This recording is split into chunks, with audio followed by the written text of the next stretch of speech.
बिस्मिल्लाहिर्रहमानिर्रहीम। अस्सलाम वालेकुम नाज़रीन, आप यूट्यूब चैनल देख रहे हैं। मैं इमरान खान हूँ। तो सबसे पहले तो ये है कि इमरान खान साहब की बहन उस्मा खानम ने कुछ स्टेटमेंट दिया, वो बहुत इंपॉर्टेंट है।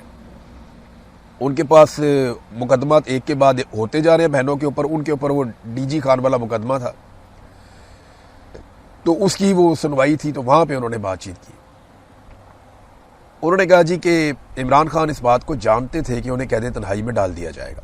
उन्हें इस बात का अंदाज़ा था, इसलिए उन्होंने बहुत सारे अहकामात और पैगामात दिए थे। हमने वो तमाम पैगामात, चाहे वो एलानिया थे चाहे वो खुफिया थे, वो दोनों तरह के पैगामात हमने पार्टी तक और आवाम तक पहुंचा दिए। अब ये पीटीआई पे मुनहसर है कि उन्होंने क्या करना है। जेल से किसी भी किस्म के पैगाम की इस वक्त ज़रूरत नहीं है। आपको जो भी इंस्ट्रक्शन चाहिए थी इमरान खान से, वो इमरान खान दे चुके हैं, लिहाजा उस पर अमल दरामद करने का वक्त है। ये इमरान खान की बहन ने कहा, और ये पीटीआई पे मुनहसर है। और हम हर चीज़ बता भी चुके हैं। हमने तो ये भी दरख्वास्त भी की कि इमरान खान साहब का जो ट्विटर अकाउंट है वहाँ पे उनके पैगामात दोबारा चलाए जाएं। जिस पे ये नहीं किया गया तो हमारी दरख्वास्त है पाकिस्तान तहरीक इंसाफ के कारकुनों से। उन्होंने कहा कि वो इमरान खान साहब के जो पुराने बयानात हैं जो उन्होंने दिए थे उस दौर में, वो निकाल कर चलाएं, ताकि पता चले कि इमरान खान ने कौन सी वाज़े इंस्ट्रक्शंस दी थी। बहरहाल तहरीक इंसाफ ने पेशावर में जलसा करने का फैसला किया, तो क्या इस जलसे के बाद वो एक तहरीक का आगाज़ कर पाएंगे? देखिए, मार्जिन ही बहुत थोड़ा रह गया सुहेल अफरीदी के पास। सुहेल अफरीदी के पास बहुत बड़ा मौका था कि वो लाखों नौजवानों की एक तगड़ी तंजीम साजी करते, नौजवानों को इकट्ठा करते, गली गली मोहल्ले मोहल्ले वो भेजते अपने लोगों को, खुद भी वक्तन फवक्तन जाते, एक पूरी स्ट्रीट मूवमेंट का एक स्ट्रक्चर खड़ा करते। उन्हें पता होता कि मैं कब आवाज़ दूंगा तो किस शहर से कितने लोग निकलेंगे, किस शहर से कितने लोग निकलेंगे, कितनी बड़ी तादाद में लोग निकल कर बाहर आएंगे। उनको इस बात का आइडिया होना चाहिए था कि मैं 10 लाख, 15 लाख, 22 लाख, 25 लाख कितने लोग मैं इकट्ठे कर सकता हूँ। और पाकिस्तान तहरीक इंसाफ के लिए नौजवानों को इकट्ठा करना कोई प्रॉब्लम नहीं था। उस वक्त उम्मीद भी बहुत थी जब सुहेल अफरीदी नए नए आए थे, लेकिन उस उम्मीद को सुहेल अफरीदी साहब ने कुछ ऐसी पॉलिसीज पे अमल किया कि मायूसी में बदल दिया। लेकिन अभी भी सारा कुछ कभी भी ज़ाया नहीं होता। आपके पास हमेशा एक मौका होता है कि आप निकलें और निकल के साबित करें अपने आप को। तो सुहेल अफरीदी अब ये जलसा करने जा रहे हैं पेशावर के एक स्टेडियम में, तो क्या यहाँ से एक तहरीक शुरू हो सकती है? जी बिल्कुल हो सकती है। और कहा भी ये जा रहा है कि शायद वो लॉन्ग मार्च का ऐलान करेंगे, वो तारीख देंगे, फलानी तारीख को हम लॉन्ग मार्च में आएंगे, या लोग तैयारी पकड़े हमने निकलना है। हो सकता है कि सुहेल अफरीदी ये भी कह दे, हो सकता है वो कोई डेडलाइन दे दे। इस बारे में खबरें आ रही हैं, लेकिन क्या ये अब तहरीक खड़ी कर पाएंगे? बहुत मुश्किल मुझे दिखाई देता है। कि माजी में तो मैंने यही देखा है कि बड़े बड़े दावों के साथ एक जलसा होता है और जलसा ख़त्म होता है, लोग घरों को जाते हैं और उसके बाद फिर अगली तारीख दे दी जाती है। देखिए, तहरीक चलाने के लिए ना तारीखों की ज़रूरत नहीं होती, हालात ऐसे होते हैं कि तहरीकें चलती हैं। किसान रुल गया। अभी 10 लाख टन गंदम इन्होंने फैसला किया वफाकी हुकूमत ने कि ये मंगवाने जा रहे हैं बैरून मुल्क से फौरी तौर पर। ये कहाँ से मंगवाएंगे? यूक्रेन से ले लेंगे, अमेरिका भी खुश हो जाएगा। रशिया से शायद नहीं ले पाएंगे क्योंकि अमेरिका उतना खुश नहीं होगा। हो सकता है ये गंदम अमेरिका से ही मांग ले, वही इसके अंदर बीच में कंट्रीब्यूट कर दें। तो 10 लाख टन गंदम इनको फौरी तौर पे चाहिए, और ये वो मुल्क है जो ज़रई मुल्क है। किसी भी हुकूमत में कोई भी हुक्मरान हो, कभी भी हमें गंदम अगर बाहर से मंगवानी पड़े तो ये डूब मरने का मुकाम है। कि एक ज़रई मुल्क के अंदर जहाँ पे बेहतरीन माहौल है, किसी किस्म की कोई आफत भी नहीं आई इस साल, कोई तबाही भी नहीं हुई, कोई तूफान भी नहीं आए, इसके बावजूद आप गंदम का 10 लाख टन फौरी तौर पर मंगवा रहे हैं। आपको फ्यूचर में और भी मंगवानी पड़ेगी। ये हालात होंगे अभी, क्योंकि डिमांड हमारी ज़्यादा है और गवर्नमेंट की पॉलिसी इतनी बुरी है कि आपने अपनी मईशत को तबाह कर दिया, ख़ास तौर पे अपनी ज़राअत को। किसान बिल्कुल खुश नहीं है। ना किसान के साथ खड़ी हो पाई पीटीआई अपोजिशन के तौर पे, ना मजदूर के साथ, ना किसी गरीब के साथ, ना तालिब इल्म के साथ, ना नौजवान के साथ, ना बिजली के बिलों के ख़िलाफ़, ना गैस के बिलों के ख़िलाफ़, ना ये खड़े हो पाए पेट्रोल की बढ़ती हुई कीमतों के खिलाफ। तो इन्होंने तो किसी किस्म का कोई पब्लिक का हाथ ही नहीं पकड़ा। इन्होंने जब भी कभी मुश्किल या मुसीबत आई तो पब्लिक के साथ खड़े होना चाहिए था। ये कभी पब्लिक के साथ खड़े ही नहीं हुए।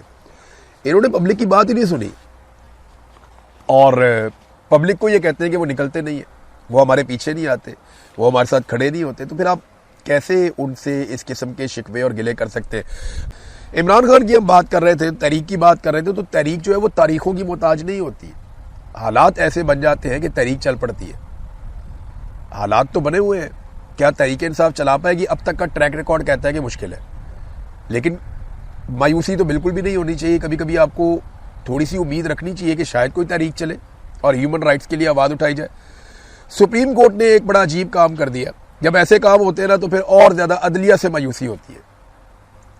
सुप्रीम कोर्ट का एक बेंच बना था 3 रुकनी, जस्टिस मोहम्मद अली मदर साहब, इनकी सरबराही में। ये 3 रुकनी बेंच ने फैसला ये दिया है कि नैब के जो केसेस हैं इनके ऊपर जब ये सुप्रीम कोर्ट में केसेस आएंगे ना जमानत के लिए, तो ये सुप्रीम कोर्ट ऑफ पाकिस्तान नहीं सुनेगी बल्कि आईनी अदालत सुनेगी, वफाकी आईनी अदालत ये केस सुनेगी।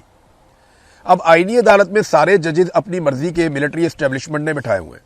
उन्हें तो अगर कोई छोटा मोटा फौजी ऑफिसर भी फैसला लिखकर लाकर दे दे तो वो पढ़ के सुना देंगे।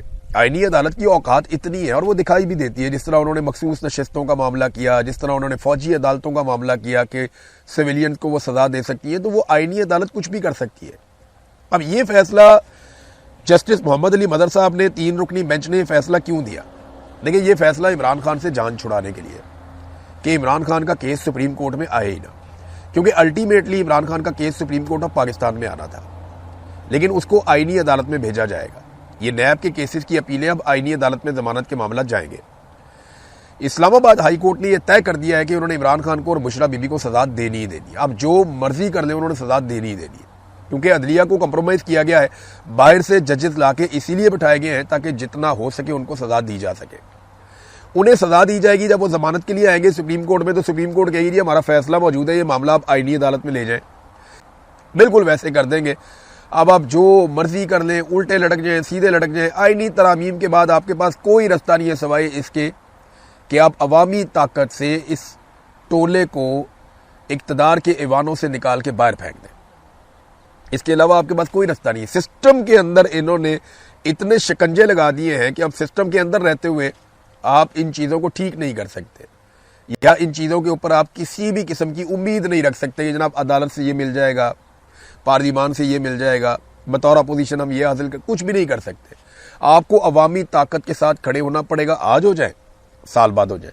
नाज़रीन, सऊदी अरब वाली खबर मैं आपको बार बार देता रहता हूँ, उसमें एक डेवलपमेंट है वो मैं आपके सामने रख देता हूँ। वहाँ पे डॉक्टर साद अल फकीया हैं, ये सऊदी अरब के अपोजिशन लीडर के तौर पे इन्हें लिया जाता है। इन्होंने ना सऊदी अरब और अमेरिका का जो एटमी मुआहदा होने जा रहा है उसकी हकीकत बयान की है अपने एक स्टेटमेंट में।